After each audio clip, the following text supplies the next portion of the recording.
Have you ever stood in the dog food aisle looking to try and decide the best food for your dog but being completely overwhelmed? It can be really confusing. We all want to find the freshest ingredients and the healthiest food options for our family, and that goes for our furry family member as well. But pet manufacturers, dog food manufacturers know this, and you really can't believe everything that they put on their pet food packaging. Well, today I want to help you decipher some of the words that are included and that are simply marketing tactics for these dog food manufacturers. And make sure you stick around to the end, because I'm going to be talking about one really important piece of small print that you must be reading on your dog food packaging. Hi, I'm veterinarian Dr. Alex from ourpetshealth.com, where my aim is to help you understand and optimize your dog's health so that they can live the full and happy life that you want for them.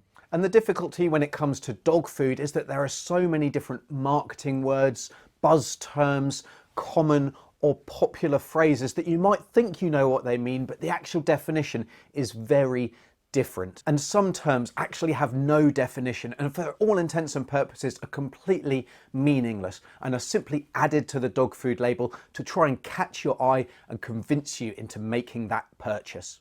And so the first common term is premium. Now, when you hear premium, you probably think that this is a really high quality diet, but the fact is that there is no guidelines, there's no agreed definition for what premium actually means. Now, that said, most premium dog foods will be a fixed formulation. That means that no matter whether the ingredient changes in its availability or price, the ingredients and what goes into that bag of dog food is the same between every single batch. Now, that differs from lower quality dog foods, where if chicken is cheaper at one point in time than beef, the ingredients may differ as much as that. So for example, if your dog does suffer from an intestinal sensitivity, then sticking to a premium diet may actually be a good idea. Although, like I say, that definition is not set in stone. Now, the natural progression from premium is to super premium, but again, there is no set definition, there's no guidelines in what a diet needs to contain or the checkboxes that need to be ticked to call themselves a super premium diet. It's just not there. So again, in all intents and purposes, it's a pretty worthless phrase. Now, that said, many super premium diets are actually manufactured without any artificial preservatives. Instead, they might contain natural preservatives such as vitamin C and E. They may also contain many exotic ingredients like blueberry or apricot or caviar or smoked salmon. The reality here, though, is that those ingredients are often added because of human dietary fads or current human trends, and they're simply added in really tiny proportions so that they can be included in that ingredients list. There's likely no benefit to your dog. Again, it's simply trying to catch the eye of you as your dog's owner who's going to make that purchasing decision. And exactly the same goes for diets that are labelled with similar terms like gourmet or artisan. Natural is another common marketing term, and you might think that that means that the diet contains nothing that was made in the laboratory or the processing plant. But there is actually a specific definition for this term, and what that definition says is a feed or ingredient derived solely from plant, animal or mined sources, either in its unprocessed state or having been subjected to physical processing, heat processing, rendering, purification, extraction, hydrolysis, enzymology or fermentation, but not having been produced by or subject to a chemically synthetic process, and not containing any additives or processing aids that are chemically synthetic, except in amounts as might occur unavoidably in good manufacturing practices. So the term natural probably doesn't mean what you think it did. Now, organic is another term that often gets bandied around, and you're probably thinking that this means that it contains no pesticides, that the animals that went into producing this food didn't receive any medications. Again, though, organic is a protected term which does have a very specific meaning. And organic is defined as produced through approved methods that integrate cultural, biological and mechanical practices that foster cycling of resources, promote ecological balance and conserve biodiversity.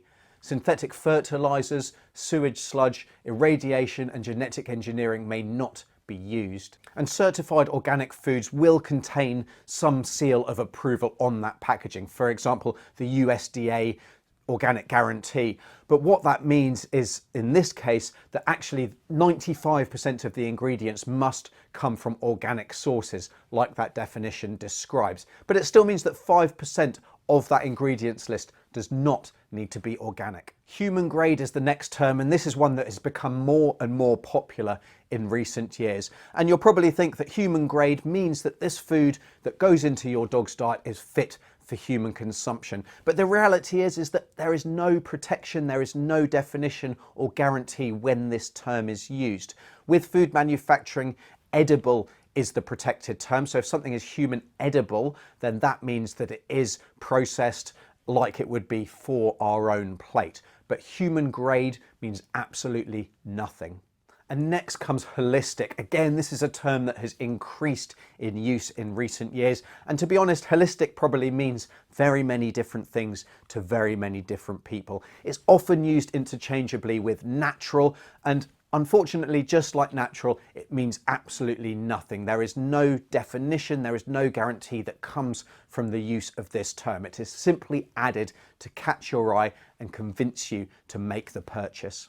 Now, while you're looking at your dog food packaging, you really should be looking for the nutritional adequacy statement, also known as the AFCO statement, which will let you know whether the diet provides all of your dog's nutritional requirements, how that information was determined, and which life stages the diet is designed for. And there are three main groups to this statement. The first will be that this diet has been formulated to comply with AFCO requirements. Now, this means that the ingredients have been analysed in a laboratory, in a computer program. It may be that the ingredients have actually been analysed before the diet was even formulated, rather than analysing the complete diet after manufacturing.